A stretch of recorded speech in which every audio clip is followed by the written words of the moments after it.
Hello again, Brian here, licensed massage therapist at Rasa Spa in Ithaca, New York.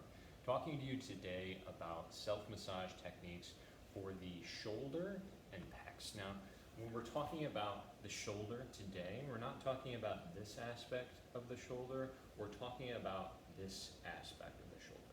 Now, all of these muscles in this area act on the shoulder in one way or another. The shoulder is a lot of different joints that do a lot of different movements, but for the purposes of today, we're going to focus on this aspect of the shoulder and the pecs as well. So the first one we're going to talk about is lacrosse ball technique for the shoulder rotators, and that's the muscles that do this movement and this movement to a lesser extent, but we're going to talk really about the shoulder rotators that do this movement along the back side. So we're going to be trying to place the lacrosse ball in this area here. For the purposes of the video, I'm going to show you how to work it with the softball, just because it'll be a little bit easier for you to see. So working on the floor, putting the softball down, kind of in this, where this crease of the shoulder is, and then just laying the shoulder down across it. You can certainly extend your shoulder out this way. I like to have my arm up like this, and then rolling back and forth across the area. And again, just trying to find a spot that feels tender and hanging out there for a bit, oscillating back and forth across it if that feels good. And one really good way to work in those muscles of that area is moving and letting this aspect of your arm, your forearm, to go down toward the floor, and then over the other way. And so what we're doing is we're doing a little bit of external rotation and then internal rotation. External rotation and internal rotation. And when I'm personally working in this area, I find that less is more. So it can be really tempting to dig in really deeply to the area, but I've had problems with that aspect of my shoulder in the past, and I find that when it's not feeling so good, I'm much better off going slowly and using a little bit less pressure than I might feel like I need to use at first. Because when I've been tempted into using a lot of pressure through the area, my shoulder ends up feeling a little bit worse the next day. So just really be mindful, go slow at first, and use a little bit less pressure until you get used to how your body is going to respond to that work.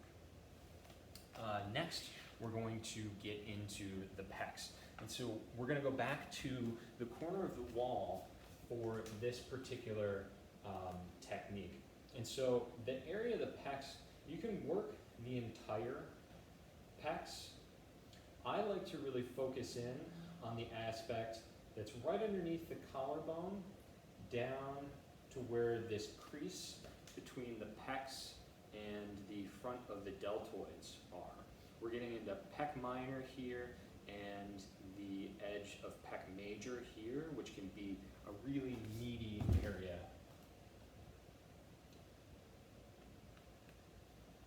And going at the door frame like this, as opposed to using the wall, is really good because it just allows your head to be kind of free and move all along different aspects of that musculature. Again, feeling free to, what I'm doing here is moving my shoulder up and down like this. And that just helps me uncover some different angles that feel really productive for the work that I'm trying to do. After doing that, you can follow up with a nice pec stretch. I like doing this variation, where I'm planting my hand on the wall and doing this. Some folks like to plant their whole forearm and go into it. For me, that hurts my shoulder, so I prefer using this. But certainly if you've had problems with your elbow, the other variation could be better for you. Just try out a couple different variations and see what feels best for you, and never move into any pain that you're feeling.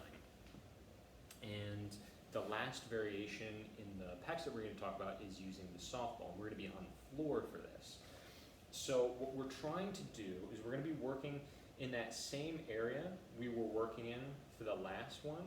And what I'm going to do, what you'll see me do, is take and twist the ball with my hand. And what I'm doing there is all the muscles are covered in this connective tissue called fascia.